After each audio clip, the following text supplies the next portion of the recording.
President Donald Trump announced on Tuesday concepts for a Golden Dome missile defense program that he said would cost $175 billion to complete over the course of 3 years. The concept is inspired by Israel's Iron Dome. According to Associated Press, Trump, seated with a poster next to him showing the continental U.S. painted gold and with artistic depictions of missile interceptions, said, "This is very important for the success and even survival for our country." He said the system will be entirely made in the U.S. Trump also announced that General Michael Guetlein, who currently serves as the Vice Chief of Space Operations, will be responsible for overseeing Golden Dome's progress. The president was asked whether military commanders asked for the Golden Dome system, and Trump replied, "I suggested it, and they all said, 'We love the idea, sir.'"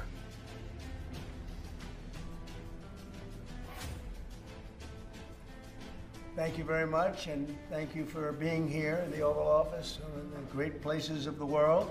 In the campaign, I promised the American people that I would build a cutting-edge missile defense shield to protect our homeland from the threat of foreign missile attack.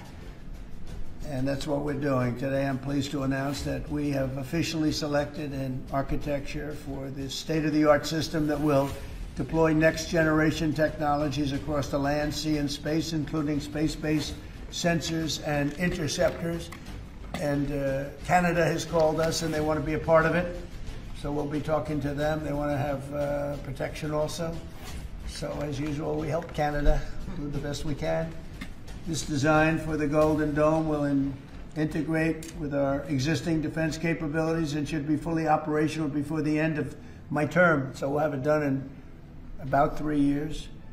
Once fully constructed, the Golden Dome will be capable of intercepting missiles even if they are launched from other sides of the world and even if they are launched from space. And we will have the best system ever built. As you know, we helped Israel with theirs, and it was very successful, and now we have technology that's even far advanced from that, but including hypersonic missiles, ballistic missiles, and advanced cruise missiles. All of them will be knocked out of the air. We will truly be completing the job that President Reagan started 40 years ago, forever ending the missile threat to the American homeland, and the success rate is very close to 100%, which is incredible when you think of it. You're shooting bullets out of the air. I'm very honored to have been the one that helped to have really created Space Force. Space Force has turned out to be a tremendous success. We were third in space, and now we're #1 in space by a lot. Ultimately, this right here, the Golden Dome for America, is a game changer. It's a generational investment in the security of America and Americans. Mr. President, you said we're going to secure our southern border and get 100% operational control after the previous administration allowed an invasion of people into our country. President Reagan 40 years ago cast the vision for it. The technology wasn't there. Now it is, and you're following through to say we will protect the homeland from cruise missiles, ballistic missiles, hypersonic missiles, drones, whether they're conventional or nuclear. Because this is very important for the success and even survival of our country. It's a pretty evil world out there, so this is something that goes a long way toward the survival of this great country.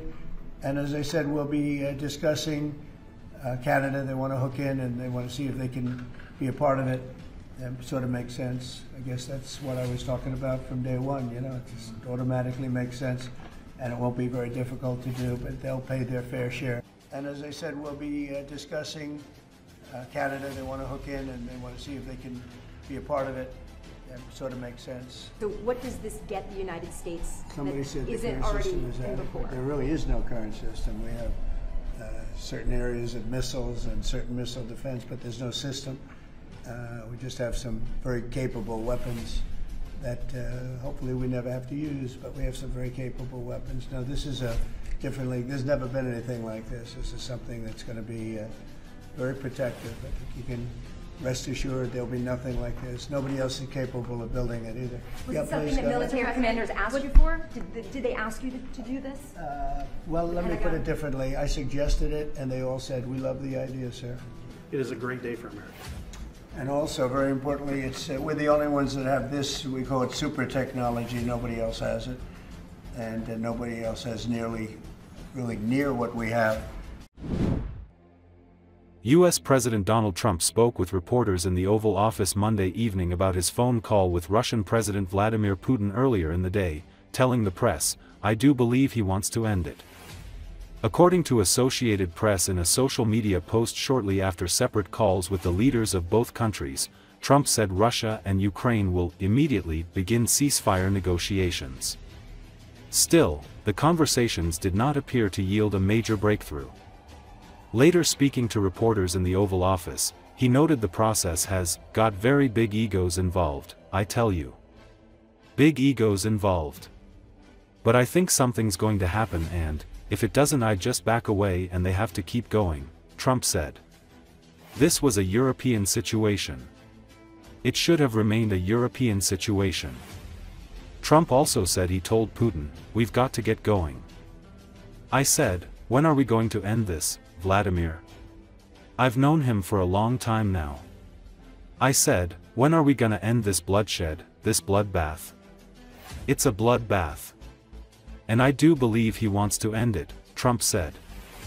The president also told reporters the Vatican expressed interest in hosting the negotiations, but there was no immediate confirmation that any talks had been scheduled. On your call with President Putin today, Yeah. you'd mentioned that the Pope would like to take a role potentially in mediating these talks. Does that mean that the U.S. is taking a step back from... No. I think it would be great to have it at the Vatican. Maybe it would have some extra significance. And I saw that it was discussed yesterday, so I thought, and people told me that they'd be honored to do it. I would imagine they would be. So, no, I think it would be maybe helpful. There's tremendous bitterness, anger, and I think maybe that could help some of that anger. So having it at the Vatican would be, in Rome, would be I think it would be a great idea. Thank you. You said last week that you thought nothing was going to happen, no advances would be made until you and Putin got together. Do you still feel that way? I think something's going to happen.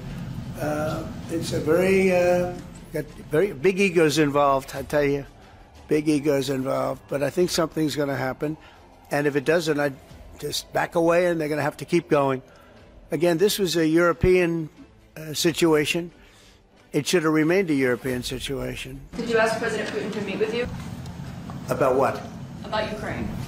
Of course I did. I talked to him about it. I said, when are we going to end this, Vladimir? I know him for a long time now. I said, when are we going to end this bloodshed, this bloodbath? It's a bloodbath. And I do believe he wants to end it. You know, when I made the call, I told the people last night, I spoke to the heads of the different countries. But I said to them, we got to get going. And I did say also, if I thought that you couldn't do it, I'd step away, because what are you going to do? We don't have boots on the ground. We wouldn't have boots on the ground. But we do have a big stake. You previously on Truth Social implored President Putin to stop. You wrote Vladimir stop, and he didn't stop, quite the contrary. I'm curious, did you bring that up on your call with him today? No, I didn't bring that up. But I did say, it's time, you got to stop this thing. And I believe he wants to stop. Look, I would be, I think, very able to tell whether or not he wanted to or what. I thought there was a very good chance, like a 50-50 chance, that he would say, I want to take the whole thing. I didn't know what he was going to say.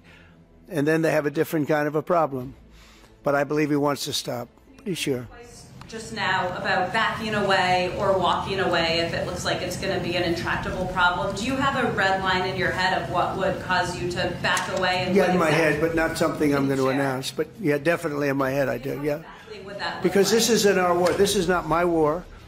This is not the war. I mean, we got ourselves entangled in something that we shouldn't have been involved in. And we would have been a lot better off, and maybe the whole thing would have been better off, because it can't be much worse. It's a real mess. It's a death trap.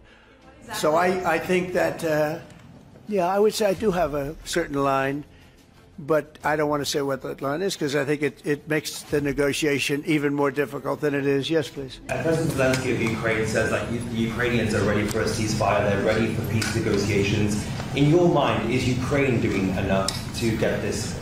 I'd rather tell you in about 2 weeks from now, because I can't say yes or no. I think, look, he's a strong person. Zelensky, a strong guy, and he's not the easiest person to deal with. But I think that he wants to stop. He's, you know, not. It's a very bad. It's a very bad thing that's happening over there. I think he wants to stop, but I could answer that question better in 2 weeks or 4 weeks from now. I hope the answer is that he wants to